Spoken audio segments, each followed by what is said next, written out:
What the hell's going on? Please let me know when the season starts and I'll play the other. I thought I left here at the end of the week and I thought things turned to for the better. What did I say? Roller coaster, I baby. said they bought a little time and you got to watch it now and see if they build on it. They didn't. We've got our answer. They didn't. They didn't build on it. It was no sign of any consistency to come. The Bruins are cooked, man. They are cooked in their current form. Not only do they need to fire their coach, they need to blow up the roster in some way. They need to make a meaningful change to the group of players on the team to get their attention. Do you think a coaching change will be enough for this team to wake them up? No, it'll be temporary. You'll get a bump, and then that's it. It'll go back to doing what we do. Won't be enough. So they've got to change the group. They've got to move a piece. Move a piece? What are you talking, like a McAvoy? I'm talking to anybody. Yeah. I'm honestly open to moving. Would you trade Brad Marchand right now? No, I don't think that one works because he's a veteran. He's at the end of his deal, age and all that. That's not the move. Not a good look trade to keep. I just don't think that one works. I don't think that's right. the one that will shake it up enough. Right. No, I think you've got to look at, honestly, I think the only guy I may not move is the guy we're going to talk to 1 o'clock. At 1 o'clock. Yeah. That might be my one protected player for this expansion. This we'll call it an expansion draft. That'd be the one guy I protect because that's elite skill that you can't replace ever, hardly ever. Even with his turnovers, which people are they're complaining a lot about at the moment. It feels like, especially after getting benched last week in that third period for a bad turnover. That's obviously come into focus again. His turnovers, but he'd be the guy I'd protect in all this. They need it, man. They need something. You weren't satisfied with 0 shots in the third period? How does that happen? What are we talking about here? It's crazy. I don't even know how that happens. How does that happen? That's intent. Like, 0 shots. You have to try to have that happen. 2-2 after 2. Not a single shot taken in the third period. How are you? Are you trying to win 2-2? What are we doing here, guys? Stall tactic modes? Are you killing clock? 0 shots in the third. You lose seconds into overtime to your former goalie that you traded, and then your coach speaks after the game and he talks for 91 seconds. What was that about? That doesn't seem like a crybaby move at all. Maybe it's a cry for help. I don't know what it is. Maybe he wants to be put out of his misery on this team. Maybe he's looking to get fired. I wouldn't hate it if I were him. Get to go home. Not deal with this. By the way, that's the first time they've had 0 shots in a third period since December 21st of 2006 when they went into the third period with a 2-0 lead. Holy moly. Thank you, Kevin Paul DuPont, for that. He writes, 0. Literally nothing to see here, folks. Please wait. Hold my $18 beer while I have a moment. Actually, here, hold both of my $18 beers. What we are seeing right now is getting tough on the eyes, and it's harder to wash down. Oh, this is great. He says, for those of us who have witnessed upward of 2/3 of Bruins hockey history, the good, the godly, the bad, the ugly, this win one, lose one model is taking on the feel of the early and mid-1960s Boston brand. I wasn't around for that. Zoe wasn't around for that. I wasn't born yet. Many of our listeners were not really... I'm glad he could drink in the press box. That's pretty cool, though. Yeah, around for that. He writes, it's pre-Bobby Orr, pre-Channel 38, pre-Jeremy Jacobs, pre-Jumbotron iteration. And he writes, those were not good times, including a franchise record 8 consecutive playoff DNQs, did not qualify. And so he thinks that this is as bad a brand of hockey as this franchise has seen in 60 years. Wow. That's saying something. That is a big time, major statement about what he thinks. That's, again, one writer's opinion of it, a guy who's watched more Bruins hockey than most of us could ever possibly have and see in our lifetime. But he says this is bad. This is not something that's going to get fixed. He also goes after Charlie McAvoy a little bit. He wants to end McAvoy's role as the point man on the number 1 power play unit. He says, right now, today, Big Mac is a skilled, gifted defenseman, but that gift does not come with the big red bow cloned and spun from the fabric of a shooter's gloves. He just won't fire. Well written. Oh, it's beautiful. It's a scathing, beautiful story on these Boston Bruins. Feels like McAvoy's been under attack here.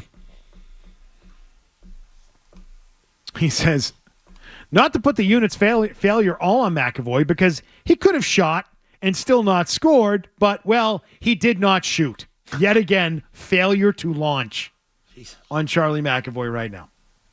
He said at least twice, maybe 3 times, perhaps 4, the puck came McAvoy's way, and he either gathered it in for a hold or dished it off and was unable to control it.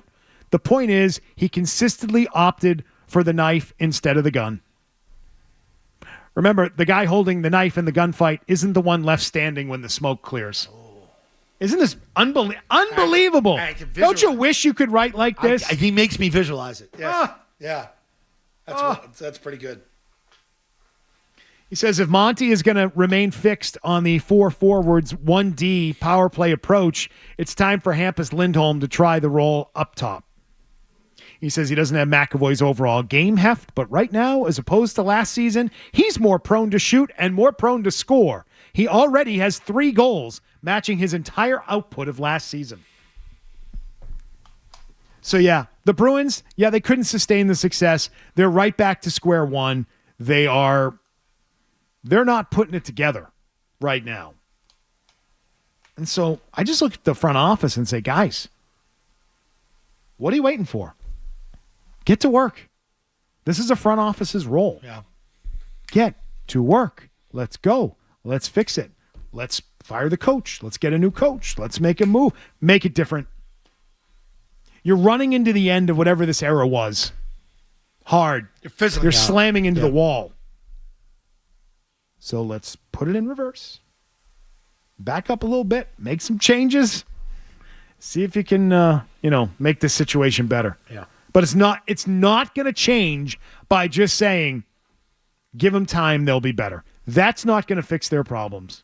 David, how are you? I'm doing wonderful. What a speech and what a soundtrack that got me pumped up. But you said everything I wanted to say. Hey, good to have you guys. Thanks for having me. Are you a good ping pong player?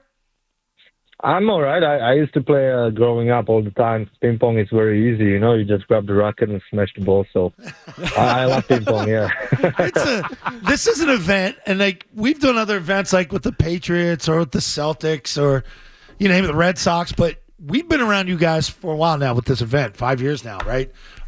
You guys thoroughly enjoy it, and the way you mix and mingle with the fans, it's very hands-on for you guys, and you do it for a great cause. How important is this event for you guys?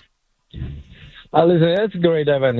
First of all, obviously, fans can bid on play with their favorite player, including me, and they can pretty much, choose the player they want to play to and spend the night with. So I think it's amazing for us. It's also fun. Everybody likes playing ping pong. Every single year it gets pretty competitive there at the end. So it's a fun event. How you said, it's for the good cause. So it's the least we can do, and plus we have fun doing it. So we are excited of that. Who do you think is the best ping pong player on the team right now? That's always a good question at this time of year. I think we get a couple new European guys. European guys are always good at ping pong, but I mean that's still simple. I think I'm still the best, and by far. And I should probably play with my other hand, honestly. Maybe if you bid right, you'd have your one hand tied behind the back, Yeah, I'm lefty, so I'm probably going to play with the righty on the tournament to make it fair. All right. David, what's going on with your team right now? A little bit up and down. What's happening? How are you guys going to get more consistent?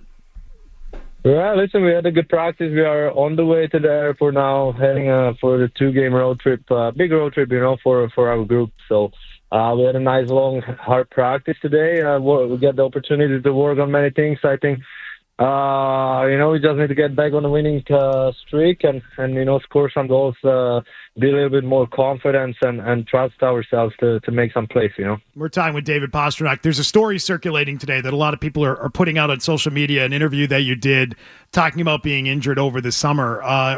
How injured were you, and is any of that impacting you now? No, I'm 100% healthy right now. Yeah, that was really honestly that taking out a little bit out of context. Yes, I was hurt a little bit in the summer, but that affected my training. But injuries are part of the hockey, so I still had plenty of time to prepare and train, and so the summer was long, unfortunately, and so yeah, I mean, I don't know why that was brought up today. That's something that I even spoke about during training camp, and that never got out, and so obviously that was a little shock to me that it got out today. But how I said, I'm 100% healthy right now, and focusing on my game getting better. David, you mentioned a couple weeks ago, like your start to the year as far as the amount of time in the penalty box, that's the most you've ever had to start a year. What changed? What was different this year? And, are you starting to figure some things out as to the way they're calling things? I mean, sometimes it's a little stick clock. Some of those,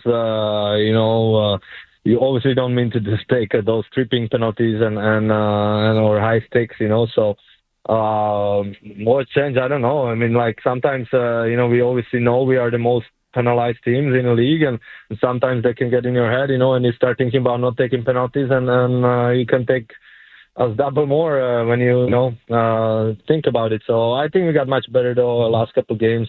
We try to stay out of the box, and obviously the special team is a big part of the game, and we need to be better on the both ends. Why do you guys think third periods have been such an issue for you so far this season, and how do you kind of right the ship there?